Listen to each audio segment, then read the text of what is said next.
Fala, rapaziada, estamos aqui de novo, Malvadão na área. Dessa vez, o Malvadão não tá aqui. Dessa vez, o Malvadão sou eu.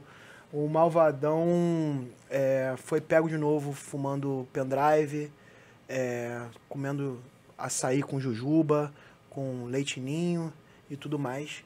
Aí deu aquelas, segundo ele, aquelas crocância. Então, não conseguiu aparecer. Faltou hoje. Faltou. E hoje a gente está aqui com o Iago. O Iago que faz o marketing aqui do Malvadão e faz o marketing de várias academias de jiu-jitsu. E, pô, eu fiz questão de fazer uma entrevista com ele porque ele... As academias do Brasil não se dedicam muito ao marketing. E aí ficam reclamando que tem pouco aluno, que lá fora é melhor, que lá fora isso, que lá fora aquilo.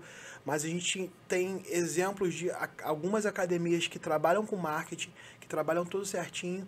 Por exemplo, a academia da Kira não trabalha direto com você, mas ela Sim. faz o marketing dela. Grande exemplo. E além do marketing, ela faz várias outras coisas que fazem a academia dela crescer. Mas uma delas é o marketing. E eu gostaria muito que o jiu-jitsu do Brasil crescesse. E aí eu quero apresentar você para o pessoal e que você fale um pouquinho da importância do marketing para as academias de jiu-jitsu. O que tu acha? Com certeza. Primeiramente, obrigado de estar me recebendo aqui. Podcast desse que a gente sabe que tem muita fera que vem e senta aqui. E eu acho que realmente a questão do marketing ele é um dos pontos que fazem com que as academias cresçam, né? Então eu já fazem 4 anos mais ou menos que eu me dedico bastante, onde 80% dos meus clientes são academias de jiu-jitsu ou eventos de jiu-jitsu, né? Então, durante a nossa consultoria que a gente faz com as academias, a gente consegue, através de alguns processos, fazer com que eles realmente divulguem toda a qualidade que eles têm através do marketing, através das redes sociais. E é isso que vai fazer com que os professores eles tenham as academias cheias, que eles consigam cada vez mais melhorar a vida dos alunos deles e fazer, logicamente, com que eles melhorem a própria vida deles, né? Conseguir um bom faturamento na academia deles vai proporcionar uma ótima qualidade de vida para eles. Então eu sou um cara que eu defendo e eu sei também a importância do jiu-jitsu e eu quero ver todos os professores de jiu-jitsu vivendo bem e felizes com a profissão que eles escolheram, entendeu? Uhum. Show. E você treina jiu-jitsu, certo? Sim, treino. Você é faixa preta. Faixa preta do Pascoal Duarte, mestre Pascoal, grande abraço. Pô, mas Pascoal é feríssima. Esse bom demais, Cara, eu acho que às vezes o pessoal pergunta pra mim, por que você aprendeu com ele? Eu falei assim, eu não aprendi muita posição com ele. O que eu aprendi foi o jiu-jitsu de verdade. Ele falava assim pra gente, Iago, quando você vai pra uma cidade que você não conhece, você tem que procurar saber o quê? As avenidas, porque elas que vão te levar pras ruas, né? Então ele falou, com o jiu-jitsu não é diferente. A gente tem que aprender quais são os fundamentos do jiu-jitsu. Depois que você aprende os fundamentos, você vai conseguir chegar nas posições e vai acontecer de uma forma até mais natural, né? Então foi um cara que me ensinou muito também. Boa. Ele é de São Paulo, né? Espero que um dia a gente consiga trazê-lo aqui, vai ser uma honra. Não, ele na verdade é de Roraima. Ele mora em Boa Vista. Eu achei que ele treinou muito tempo aqui no Rio, aprendeu com o Reison Gracie, treinava junto com o Oswaldo Alves, Sérgio Penha, Márcio Santos. Então ele é desse pessoalzinho ali de Copacabana. Entendi. Então, eu já conheci ele, mas não sabia que ele era de Roraima, achei que era de São Paulo. Muita gente acha que ele é até do Rio, na verdade, né? Por conta desse tempo que ele passou grande aqui mesmo. Mas sim, pô, quem sabe a gente consegue trazer ele. Pô, show de bola. E então, tua história, tu começou o jiu-jitsu, conta a tua história do jiu-jitsu aí. Cara, eu tinha uns 13 para 12 anos e eu cresci em casa ouvindo meu pai falar do Bruce Lee, entendeu? Apesar de não ser o jiu-jitsu, quem introduziu a arte marcial dentro de casa era meu pai falando do Bruce Lee. Que ele assistia os filmes e tal, e a gente, começou a assistir também. E aí, o que eu fui fazer? Fui procurar academia de Kung Fu. Encontrei uma academia de Kung Fu, eu e meu irmão. Eu fiquei, acho que, 2 meses lá, talvez. Só que ele só tinha um horário, e esse horário era adulto, criança, tudo misturado, todos os níveis, tudo misturado. Aí eu falei, cara, não tá dando muito certo pra mim, peguei e saí. Depois de 3 anos, que eu tava lá com meus 15, acho que não é muito diferente do que o pessoal, eu sempre joguei futebol e às vezes acontecia aquelas briguinhas, aquelas rixas dentro do futebol, né? Só que pra minha sorte, como eu tinha uma estatura mais alta, eu jogava no time do pessoal mais velho. E aí, o time era assim, um cara era lutador de jiu-jitsu, o outro era lutador de muay thai, o outro de kickboxing. Então, quando dava briga, eu recuava, porque eu tinha a galera que me defendia ali, entendeu? Só que aí começou a falar, meu, uma hora não vai ter os caras ali. Então, eu preciso também aprender a me defender. E aí o pessoal falava assim, cara, não vai treinar jiu-jitsu porque tem que ser um professor muito bom. Se não for um professor muito bom, você não vai aprender. Então, vai treinar muay thai. Eu falei, beleza, se os caras que conhecem estão me falando, eu vou fazer isso. Fui lá e me inscrevi na academia de Muay Thai. Só que tinha Muay Thai e Jiu-Jitsu, né? E aí eu, com 15 anos, chegava um pouquinho mais cedo e ficava assistindo a aula de Jiu-Jitsu. Aí eu e meu irmão ficava no cantinho ali do tatame. Eu lembro até hoje, ver a galera fazendo armlock da guarda. E a gente tentando fazer, não saía nada, né? E aí uma dessas vezes que a gente chegou mais cedo, o pai do dono da academia, eu não sei se por ver a gente fazendo isso ou não, ele falou assim, pessoal, tava acabando o treino, ele falou, pessoal, quem treina Muay Thai, se quiser vir no Jiu-Jitsu sem kimono, pode vir de graça. Pô, eu com 15 anos, no próximo dia eu tava lá, né? Não perdi a oportunidade. E aí, aos poucos, eu fazia o Muay Thai e o sem pano. Fiquei treinando um tempo assim, eu falei, cara, eu gosto do Jiu-Jitsu mesmo. E aí eu deixei o Muay Thai de lado, comprei o kimono e desde então tô nessa luta aí, entendeu? 15 anos aí. Maneiro. E aí... e você deu aula de jiu-jitsu também, você foi para os Estados Unidos, deu aula de jiu-jitsu. E como é que foi isso aí? Onde você morou lá nos Estados Unidos? Pô, foi uma experiência muito boa para mim e eu segui um caminho um pouco diferente do que a gente vê o pessoal fazendo, né? Principalmente eu acho que o pessoal mais antigo que a gente via era o quê?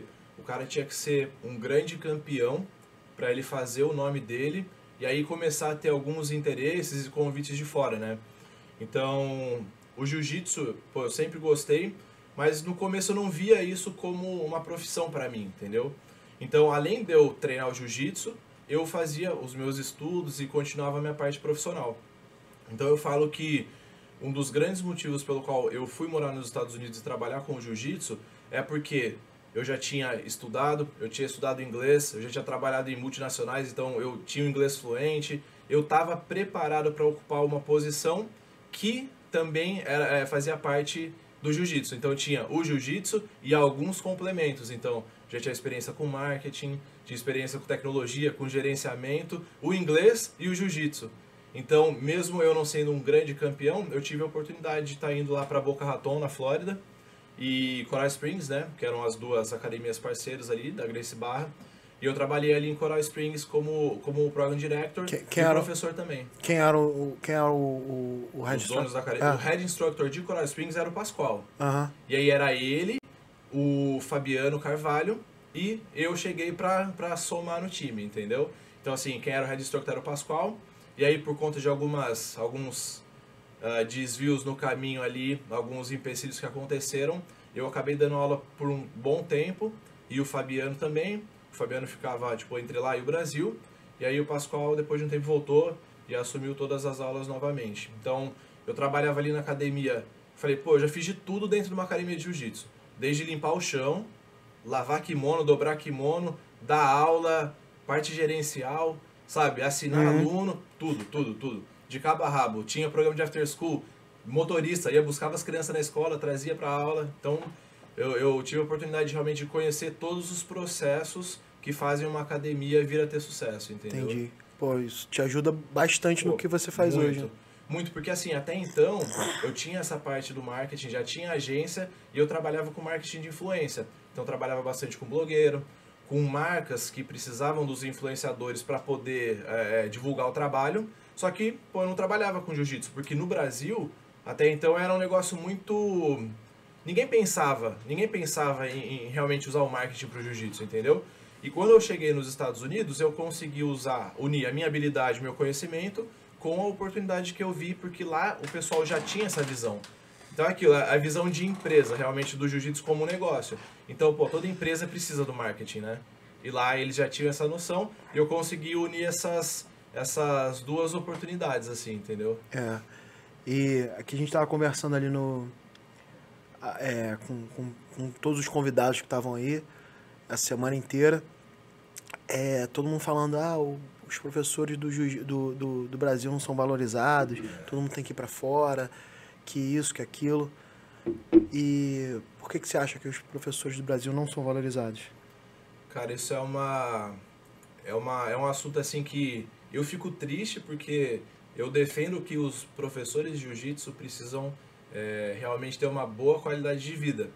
Porém, ao mesmo tempo, olhando assim e analisando friamente, eu vejo que muitos deles, eles não fazem por merecer, entendeu? A verdade é que assim, se você for num restaurante, você vai querer o quê? Vai querer um bom serviço, não vai?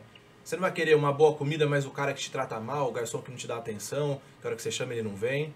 Se você tem uma outra empresa de, sei lá, qualquer empresa, qualquer tipo de empresa, você espera sempre o quê? Uma boa qualidade.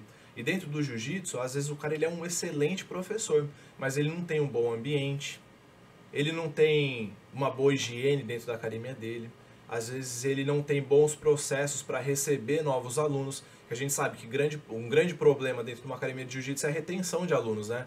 Então o cara ele entra, aí o cara ainda tem aquela cultura de que, para aprender eu preciso amassar aquele cara.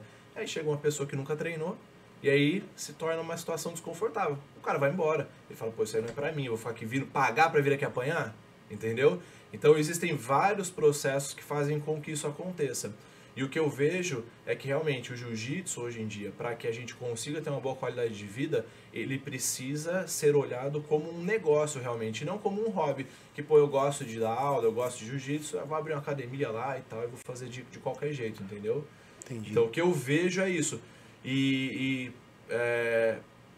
O que acontece muito também, a gente vê que às vezes o pessoal comenta, né? Meu amigo tá lá nos Estados Unidos, tá andando de BMW, ele tá bem pra caramba, vira e mexe tá viajando, compete nos Estados Unidos todo. Só que o que eu percebo, e você também já tá lá há um tempo, você pode falar sobre isso. Quando o cara ele se muda para os Estados Unidos, ele encontra um público diferente, ele encontra uma realidade diferente, que ele tem duas opções. Ou ele se adequa e começa a trabalhar de uma forma muito profissional, de uma forma com que ele trata realmente o aluno dele também como um cliente, não só como um aluno, e respeita aquela pessoa e presta um bom serviço, e aí ele vai ficar bem, ele vai realmente conseguir crescer, fazer a grana dele, ou ele volta embora, porque o americano ele não aceita, como posso dizer assim, não aceita um serviço meia boca, né? Então, eu na verdade, eu não acredito muito nisso que você falou, eu discordo um pouquinho, porque você falou que encontra um público diferente. Na verdade, não é um público diferente, é porque o serviço é diferente, porque várias pessoas começaram a se profissionalizar lá como professor, vendo a academia como empresa, e aí sim eles começaram a se acostumar, porque antigamente era igual o Brasil. Entendeu? Entendi. E depois começou a... Foi uma mudança do mercado, então. Então foi mudando e aí o aluno chega numa academia que não é profissional e outra profissional, ele escolhe a profissional. Então foi meio que obrigatório, acho que não estavam muito profissionais se profissionalizarem. Eu acho que tá tendo essa mudança aqui no Brasil, tá começando a mudar, eu comecei a reparar mais. De novo, a Kira, grande exemplo. Gigante. Tem as duas academias dela que eu visitei, maravilhosas, academia cheia, academia linda. Uhum. Então, eu acho que tá impulsionando outras pessoas também. Sim. A própria Gracie Barra também tentando...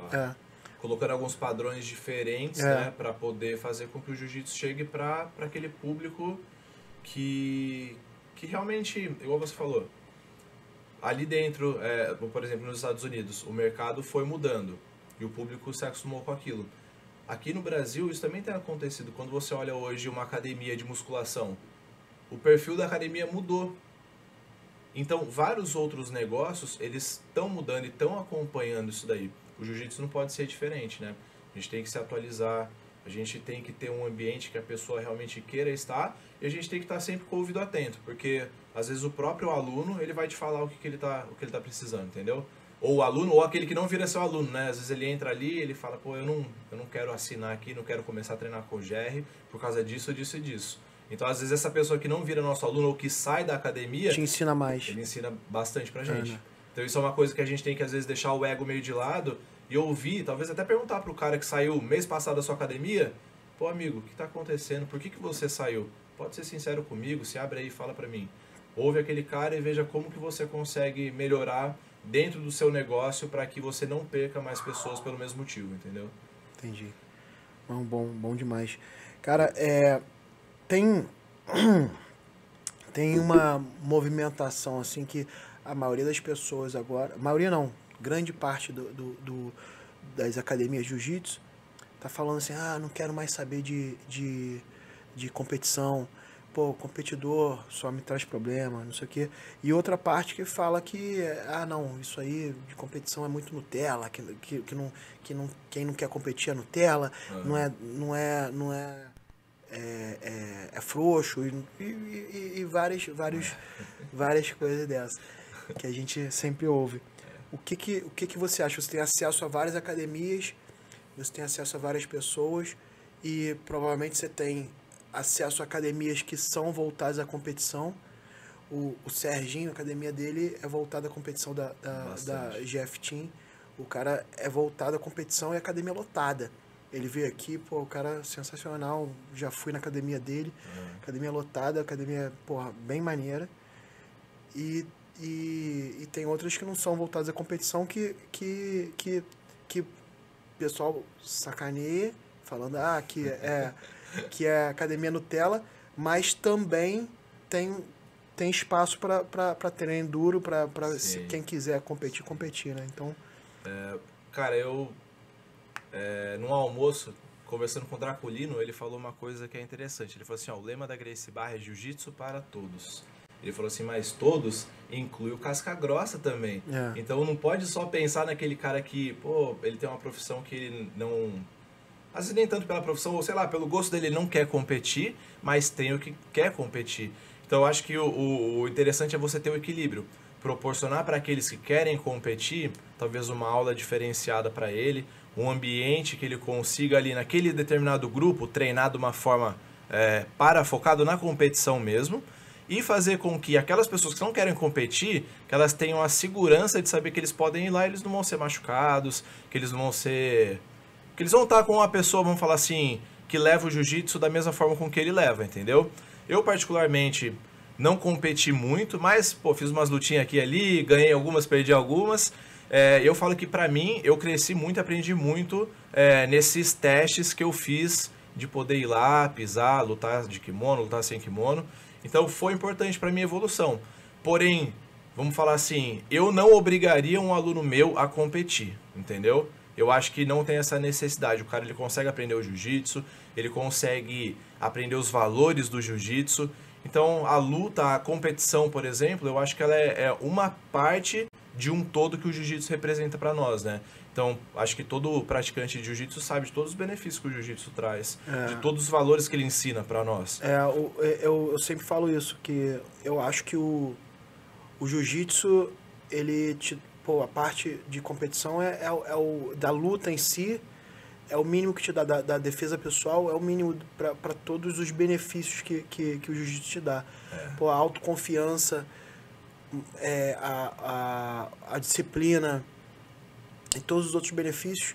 Por exemplo, quando você vai competir, você precisa de muita autoconfiança. Quando você ganha, que você não tenha, mas quando você compete, você vai adquirindo muito mais rápido do que você só treinando. Sim. Porque quando você vai lá no campeonato, chama o teu nome, dá aquele frio na barriga e você pisa no tatame, e aí você luta, ali, né? E quando você luta, ganhando ou perdendo, você consegue uma autoconfiança, entendeu? Você chega mais rápido competindo, você chega mais rápido nos objetivos que o jiu-jitsu te proporciona do que sem competir. Que mesmo sem competir, eu acho que você chega, mas você chega muito mais rápido. Poder de resiliência também. E mais forte.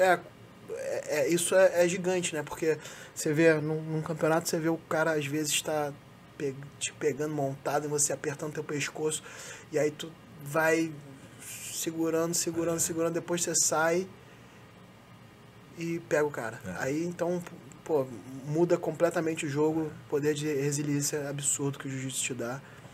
Tem tanto benefício que é difícil até de não falar. Não dá pra você limitar o aluno só pela questão da competição, né? Uhum. É claro que acho que as brincadeiras sempre vão acontecer, né?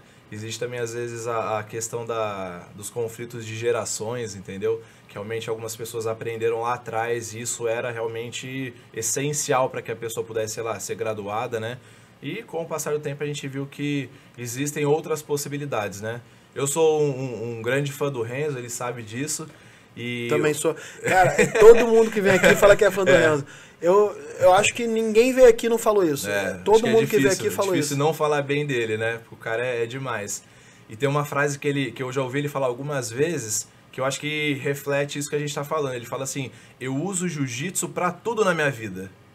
Então, quando você para pra pensar, realmente a gente usa o jiu-jitsu pra tudo.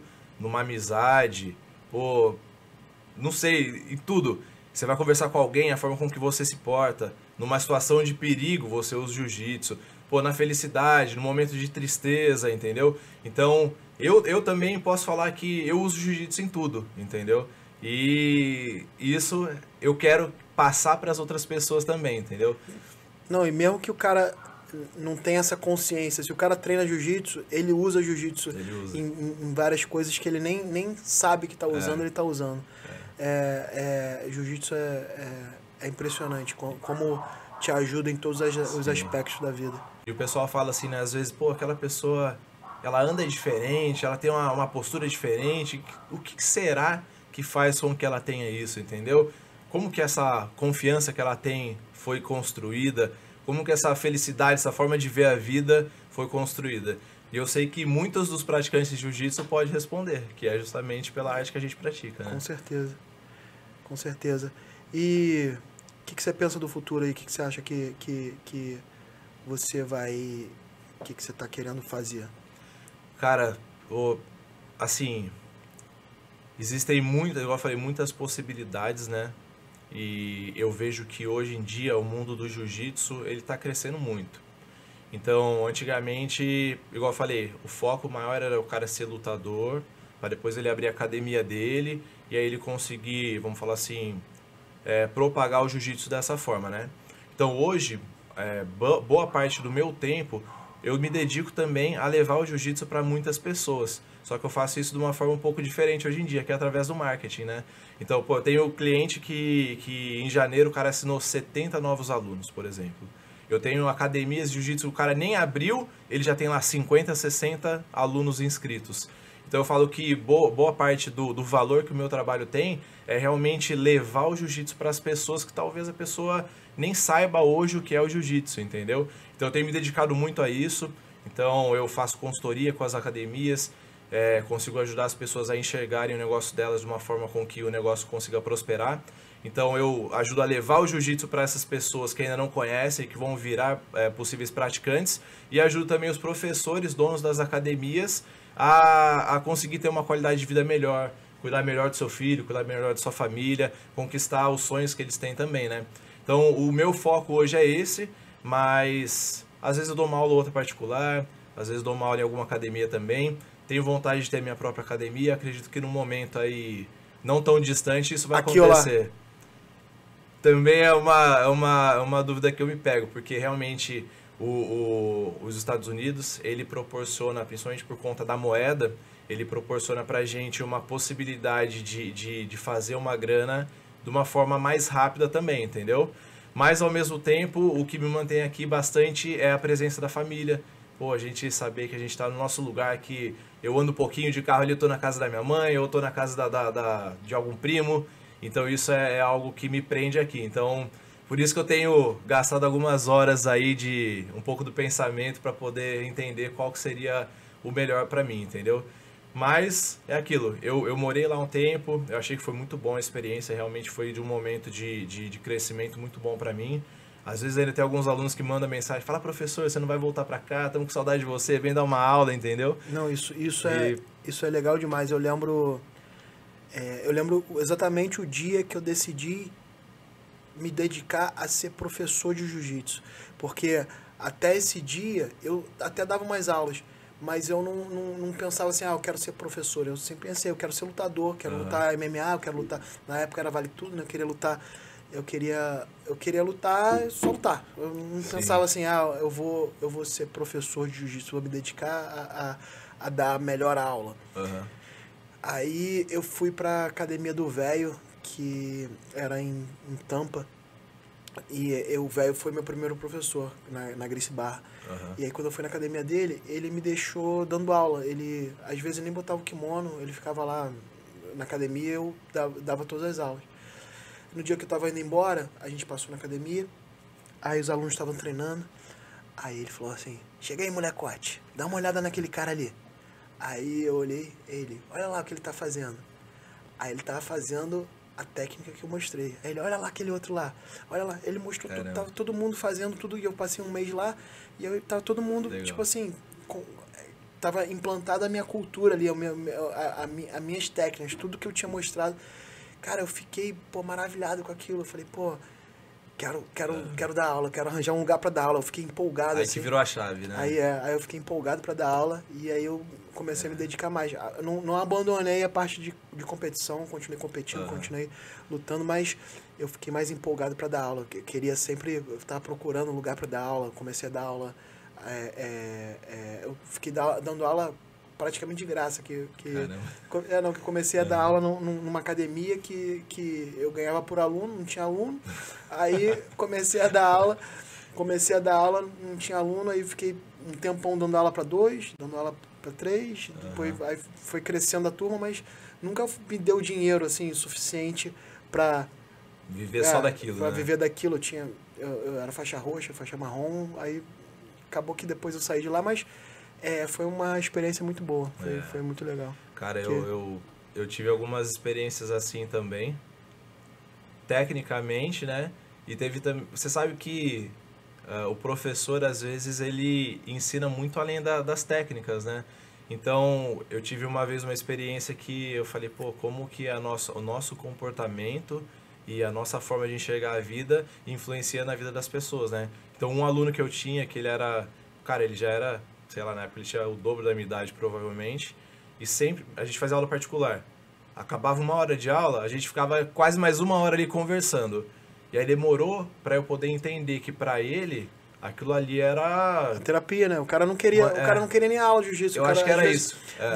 Várias vezes o cara não quer nem aula. Às vezes o cara quer ir ali conversar e aí, dá uma suadinha mínima, assim, às vezes o cara nem quer suar, ele quer aquele bate-papo, aquela resenha, né, que o pessoal fala, aquela resenha ali depois do treino, e aí você vê que é realmente muito poderoso essa profissão que a gente tem de professor de jiu-jitsu, né, e cara, eu falo pra você, eu gosto muito de ensinar, é uma coisa que eu fico empolgado, entendeu?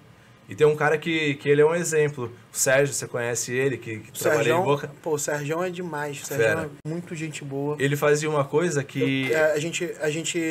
Eu dei aula lá na Gracie Barra. Caramba, agora eu esqueci. Em Chicago? É subúrbio de Chicago. Caramba, esqueci o nome da cidade. E ele dava aula lá também, na Academia do Escorrega. A gente tava lá na... West Loop, não é? Não. Putz, cara, esqueci o nome. Downers Grove. A gente dava aula lá na mesma academia, em Downers Grove. Mas ele já tinha casado e já tava se mudando lá pra Flórida. E a gente ficou ali pouco tempo junto, mas, o cara... gente fina demais. Eu falo com ele até hoje. Direto a gente troca ideia, a gente sempre conversa. Eu não sei se ele já falava isso na época ali, mas como ele ficava mais em Boca e eu em Coral, a gente se via 1, 2 vezes por semana, entendeu? E aí quando ele ia dar aula lá, ele chegava, Viagão, quem que vem hoje de novo aí? Tem alguma pessoa nova? Não tem? Eu apresentava pra ele, vai vir fulano, ciclano, o cara vai vir aí conhecer a academia. Aí ele falava assim pra mim. Só que todo dia que ele ia, ele falava assim, chegava o café dele, né? Amarrava o kimono, então tá bom, ele vai ter a melhor aula da vida dele. Aí a primeira vez que ele falou, eu dei risada, não pensei no que ele tava falando. Aí chegou na semana seguinte, mesmo procedimento, ele vai ter a melhor aula da vida dele. Toda vez que ele ia lá, ele falava isso. E ele é um professor excelente mesmo. E aí eu percebi que tudo tava na cabeça dele, que ele se preparava, além de, pô, de todos os anos de treinamento, todo o conhecimento que ele tem, ele chegava ali e eu acho que ele não queria mudar o ambiente que ele estava, entendeu? Era aquilo ali, era o lugar que ele queria estar, querendo fazer aquilo, e ele queria dar o melhor dele para poder fazer com que as pessoas tivessem a melhor aula de jiu-jitsu da vida deles. Então esse é um exemplo que eu levo assim, e quando eu vou fazer me preparar para dar uma aula, eu penso nisso daí, pô, preciso dar a melhor aula da vida daquela pessoa, entendeu? E às vezes a gente deixa uma marca nas pessoas que eles nunca esquecem, né? Pô, eu tenho orgulho de ter mostrado muita coisa para muita gente, e às vezes tu faz um campeão que sei lá, o cara seria campeão de qualquer coisa se ele fosse para qualquer esporte. Mas tem uns caras que te marcam. Tem um aluno meu, Patrick Quezada é o nome dele. O cara tinha, acho que ele tinha 400 pounds. Quer dizer, ele nem sabia quantos pounds ele tinha. Ele não sabia porque... Parou de pesar. A balança chegava até... Acho que a balança chegava... Não lembro se chegava até 300 ou até 400, mas a balança chegava até um número que não dava pra pesar mais. Então ele era muito mais pesado que aquilo. E o jiu-jitsu ajudou ele a decidir emagrecer, a decidir... Porque ele sempre quis fazer arte marcial, mas ele não conseguia. E aí o cara passava lá na frente da academia, só que não tinha muita coisa ali pra fazer. Na frente da minha academia tinha um restaurante e tinha uma loja de tinta. E o cara ficou passando um tempão ali na frente. Ele passava assim devagarzinho, ficava olhando. Aí eu falei, pô, esse cara não é possível. O cara, ou ele come todo dia no restaurante ali, ou ele compra tinta, ou ele compra tinta todo dia, ou então, pô, não sei, o cara tem alguma coisa aí. Aí um dia ele tava passando, eu falei, ih, vamos dar um treino? Te vejo passando aqui direto. Aí ele, vou entrar. Aí entrou, aí ficou trocando ideia, ele, pô, eu passo aqui direto, tenho medo de entrar. Aí eu falei, pô, vamos treinar. Ele, não tem kimono pro meu tamanho. Não tinha mesmo. Aí ele fez aula sem kimono. Eu dei aula pra ele sem kimono, mas, quer dizer, nem dei aula. Ele não conseguiu nem passar do aquecimento. Ele não conseguia fazer nem o polichinelo. O polichinelo ele abria e fechava o braço. Ele ficava só assim, aí já cansava. Aí eu falei, não, vamos devagar, não sei o que.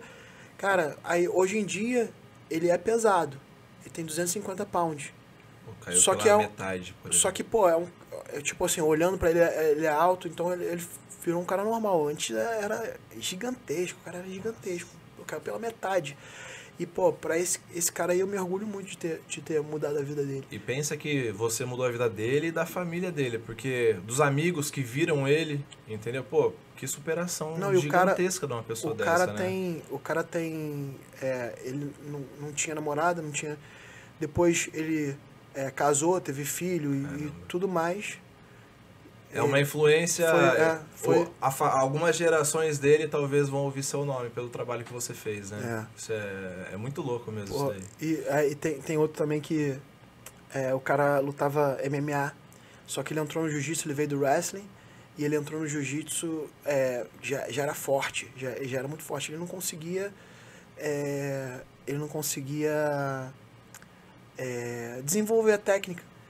Ele gostava de jiu-jitsu, mas ele não gostava de ficar treinando posição, ele gostava de chegar ali, se embolar. Da força.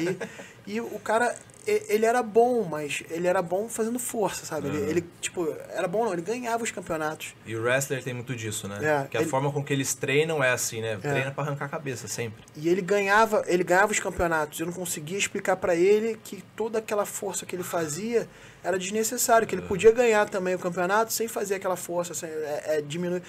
E aí um dia eu falei assim, cara, o Eric, que era um outro amigo dele, que não ganhava tantos campeonatos, mas o cara tecnicamente era melhor que ele. Era melhor que ele.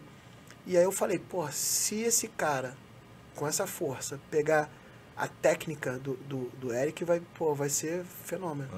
Aí eu falei assim pra ele, porra, o Eric é impressionante. Aí o cara, impressionante? Eu falei, ele é bom demais. Aí ele falou assim, ué, mas Tipo assim, ele não entendeu nada. Aí eu falei, pô, aí eu comecei a elogiar muito o Eric, falando que o Eric era impressionante. Ele, como assim? Aí eu falei, pô, o cara é incrível. Aí ele ficou, ele se doeu, né? Aí ele, mas por que você acha ele incrível? Eu falei, cara, o cara é muito técnico. E você vê, mesmo ele sendo técnico, o cara sempre faz milhares de vezes a mesma técnica que eu mostro. O cara fica ali, o cara é dedicado, que não sei o que, não sei o que lá. Aí não precisou falar mais nada. O cara começou a fazer sozinho. Quando acabava a aula, ele tava lá fazendo drill o tempo inteiro. E, pô, o cara melhorou absurdamente. Legal. Melhorou absurdamente, porque... E ele fala isso, eu lembrei de contar essa história, porque ele fala isso até hoje. Isso aí foi em 2006, 2007. E eu encontrei ele agora, hoje em dia ele é faixa preta. Ele não foi pro caminho do jiu-jitsu, mas ele é um faixa preta muito bom e ele fala isso até hoje. Porra, o que me fez ficar técnico foi você com aquela história que na hora eu fiquei doído e eu fiz de propósito, né? E na hora ele não sabia que eu tava fazendo de propósito. Ele falou, pô, eu tentei fazer uma parada que não parecesse de propósito mesmo pra ele ficar doído. Foi bom, né? Foi bom e ele lembra até hoje. E, olhando essas histórias assim, eu penso na questão da responsabilidade que a gente tem que ter, né? De ser um faixa preta e de ser um professor, né? Eu lembro que há um tempo atrás eu estava vendo algumas coisas na internet e eu vi uma tabela que, se não me engano, o Hélio Gracie, grande mestre Hélio Gracie, usava para fazer as graduações, né? Então, além da parte técnica, ele avaliava o caráter do aluno, como ele era com os amigos, com os parceiros de treino. Então, ele tinha uma escala que ele fazia para poder graduar a pessoa como um professor de jiu-jitsu, né? Então, a gente tem uma grande responsabilidade, porque a gente sabe que você, como um professor, você tem uma influência muito grande na vida das pessoas, né? Então, a nossa ideia sempre é usar o jiu-jitsu como uma ferramenta que vai fazer com que a pessoa melhore na vida dela, né? Então, isso é uma coisa que eu acho que não pode sair da nossa cabeça nunca, né? A gente tem que estar ali como um exemplo. Lógico que a gente... nós vamos ter nossas falhas, como qualquer pessoa tem, mas a nossa visão tem que ser sempre de estar querendo melhorar e realmente de ser um bom exemplo para as pessoas que estão ao nosso redor, né? E quando você tenta ensinar alguma coisa certa e se sente responsável por isso, você acaba não fazendo o errado, porque você começa a se culpar, né? Então, pô, não vou fazer o errado. Quero ser um hipócrita, né? Quero realmente viver o que eu ensino e ensinar o que eu vivo, né? Isso aí são também coisas que pra mim fazem muita diferença. Muito, mas muito mesmo. Os valores e o exemplo e a influência que a gente tem é muito grande. Então a gente tem que usar com responsabilidade, né? Exatamente. Irmão, pô, obrigado por vir aí. Pô, eu que agradeço. Foi excelente. Você mora em São Paulo, né? Sim, veio aí pro Rio pra encontrar a gente. Eu tô aprendendo muito esse tempo aqui, porque, pô, tanta fera que vem, né? Então, eu tô assistindo em primeira mão. Antes do pessoal ir assistir, eu já tô assistindo. Hoje, ontem foi demais. Foi muito bom, vieram várias muito pessoas. Não percam, muito episódio bom, muito cara casca grossa, muita história, pô, interessante, muita lição de vida, muita história engraçada. Tá muito bom. Tá bom, A tendência é só melhorar, não é não? E cara, eu tô impressionado quantas pessoas estão vindo falar comigo no Instagram. E tem um monte de gente falando assim, pô, dá um alô aqui pra mim. Cara, mas tem muita gente. Cada dia, sei lá, 30, 40, 50 pessoas falando comigo e pedindo assim, pô, dá um alô aqui pra mim. Eu sou de Sergipe, dá um alô pra cá, né? e fala o nome. Eu queria até falar o nome de todo mundo, mas não dá, cara. Tem muita gente. A gente vai ter que bolar alguma forma de poder mandar essa mensagem pra esse pessoal, né? Não sei, vamos ter que pensar nisso. Mas é muita gente mesmo. Teve um cara, sei lá, da Polônia. Portugal, tem um monte de gente de Portugal falando. Jiu-jitsu está no mundo todo, realmente, inteiro, né? Inglaterra, na França, um monte de gente, tirando os lugares aqui no Brasil, todo mundo de vários lugares. Eu sou de Pernambuco, e o pessoal chamando a gente para ir para lá, pô, vem para cá, vem dar um seminário aqui. Legal. E vão ter que bolar isso daí, com certeza. Levar você, o Donda, levar um pouco do que vocês sabem para esse pessoal aí, com certeza vai ser importante, cara. E posso aproveitar esse momento aqui também para falar sobre na verdade, fazer uma merchan minha aqui ou não? Vai com tudo. Certeza? Não, assim, como a gente tem falado bastante sobre o mercado brasileiro, e eu sei que, infelizmente, hoje em dia, nem todas as pessoas têm academia no estágio que o cara pode pegar e contratar uma agência de marketing e colocar mais uma grana para fazer anúncios nas redes sociais. Então eu tenho essa consciência, né? Eu falei, como que eu posso fazer alguma coisa que vai ajudar essas pessoas a, de certa forma, a evoluírem, crescer a academia deles e eu levar um pouco do conhecimento que eu tenho assim para essas pessoas também, né? Aí o que eu fiz foi o quê? Criar um produto digital que ali nele eu dou 10 campanhas de marketing e 10 eventos presenciais que a pessoa pode usar para a academia dela, para poder fazer com que ela tenha mais alunos, com que ela tenha uma melhor qualidade de vida e que ela consiga também, é claro, faturar mais dentro do negócio dela, entendeu? Fazer com que a academia dela consiga crescer. E o melhor de tudo isso é que é um investimento super baixo, entendeu? É um investimento que para muitas pessoas é o valor da mensalidade de um aluno uma única vez, entendeu? Então, até conversando agora, me passou um negócio pela cabeça. Esse produto ele tá disponível na Hotmart, mas eu vou bolar um cupom de desconto para quem é seguidor aqui do Malvadão na área. Boa. 50% de desconto. Eu nunca fiz isso. Boa. Vamos colocar lá e a ideia realmente é que vocês consigam melhorar a academia de vocês. E como que encontra? Tá no Hotmart. Depois eu vou deixar o link na descrição lá. Tá. Mas o nome do produto é assim, 10 campanhas de marketing e eventos presenciais para academias de jiu-jitsu, para escolas de jiu-jitsu. Então, vai ficar minha colaboração aí, 50% de desconto para todo mundo que é seguidor do Malvadão na área. Show, obrigado. E espero que consigam continuar influenciando a vida das pessoas de uma forma positiva, né? E que todos os professores de jiu-jitsu realmente tenham uma qualidade de vida excepcional. Então, desejo muito sucesso a todo mundo, a vocês. Obrigado novamente por me receber aqui. Realmente é uma experiência muito boa e fico muito feliz de poder estar fazendo parte desse projeto com vocês. Show. Obrigado, Valeu. cara. Valeu. Obrigadão. Nossa.